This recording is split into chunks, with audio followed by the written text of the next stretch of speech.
Hi friends, நீங்கள் Mi versus KKR match பார்க்க போகிறோம். இன்றைக்கி மும்பைக்கு வால்வா சவா மேட்சுங்க. என்ன நடந்துச்சுன்னு வாங்க பார்க்கலாம். பார்க்குற மட்டும் நம்ம சேனலில் மறக்காம சர்ப்ரைஸ் பண்ணுங்க. தேங்க்யூ. ஃபஸ்ட்டு பேட்டிங் பண்ண கேகேஆர் ஓப்பனிங்லேருந்து யாருமே அடிக்கலைங்க. வரிசையாக எல்லாரும் விட்டுட்டாங்க.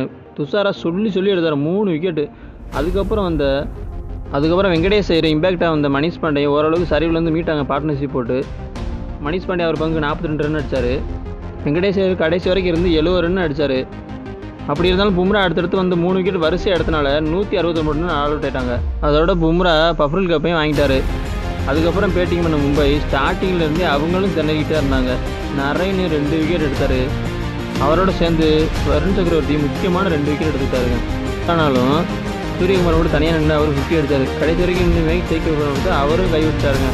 டஸ்ஸில் சூரியகுமாரோட முக்கியமான விக்கெட் எடுத்தனால கேகேஆர் பக்கம் பேச விரும்பிச்சு. அப்புறம் ஸ்டார்க்கு சொல்லி 4 விக்கெட் அடுத்தடுத்து எடுத்தனால மேட்ச்